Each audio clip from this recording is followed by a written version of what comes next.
それなりの飛行機それなりの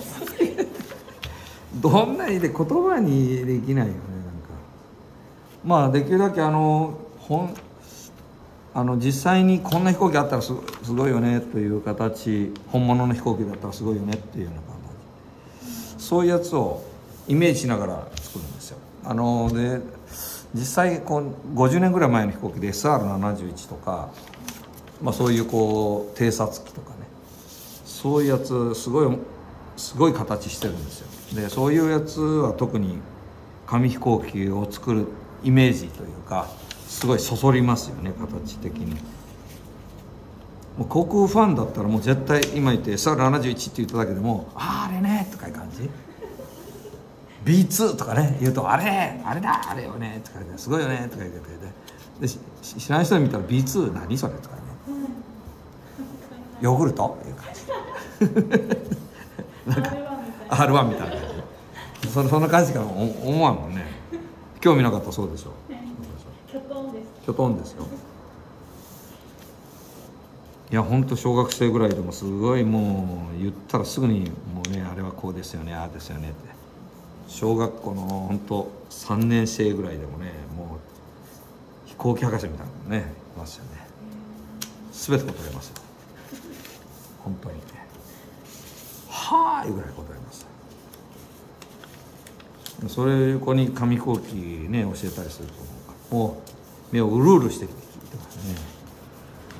興味ない子はね、もう私教えてる先からどっか他のところ行って遊んでますよねお前何しに来たとか言いたい本当にこの一瞬一瞬が貴重だというのに全く感じてくれないというのダメだってこっちもね本当に。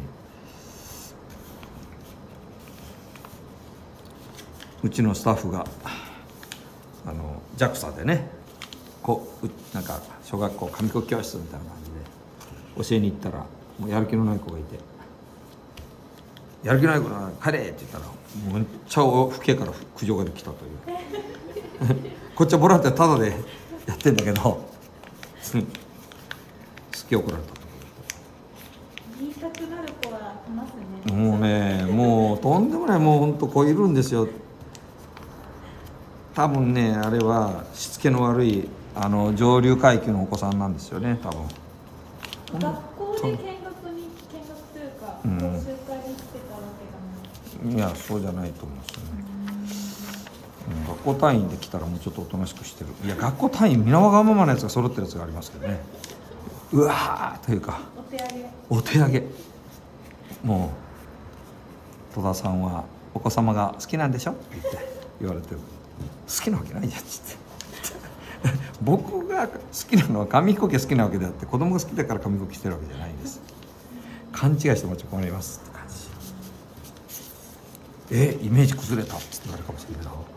いや僕のイメージそんな何なんですかって僕自身が子供ですっていう感じ5歳児と呼ばれてますからね、業界この金属の業歳児と呼ばれてるでしょ。だから本当に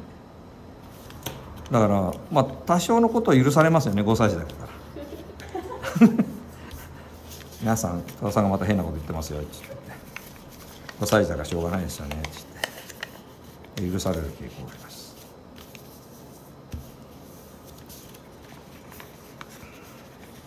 みんなね中学校生ぐらいになったら紙飛行機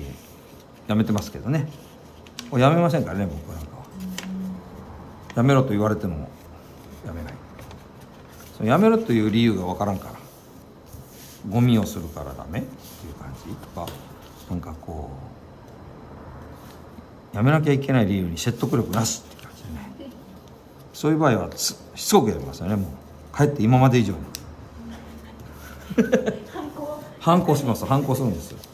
やめろって言われたけど根拠ないやめろは逆にもう僕のやる気を注ぎますよね。もうそそっちゃう。もうやる気満々になっちゃうの言わなきゃよかったいうぐらいな、そ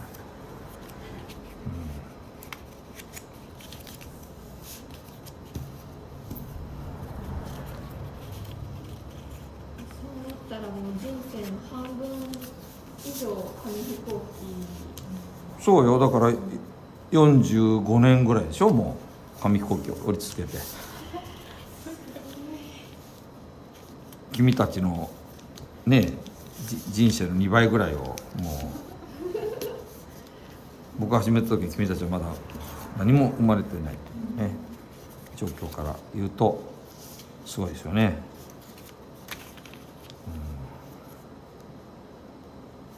紙飛行機一筋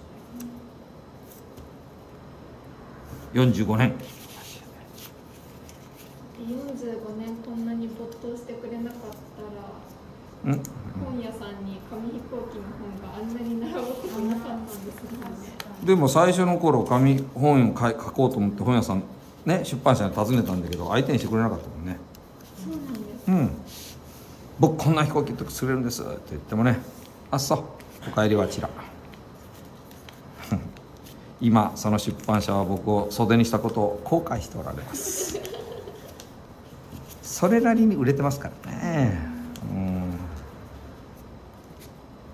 そりゃそうでしょ。まさか会社の社長になってしかも紙飛行機をこんな長く続けているとは誰もこういう時には予想しなかったということです。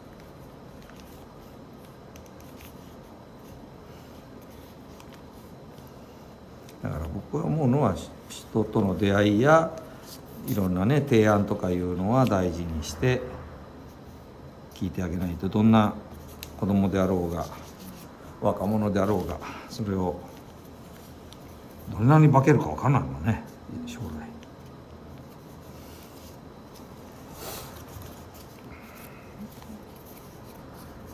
どうでしょう、垂直病が綺麗でしょ。どうですか、いい形。いい。ね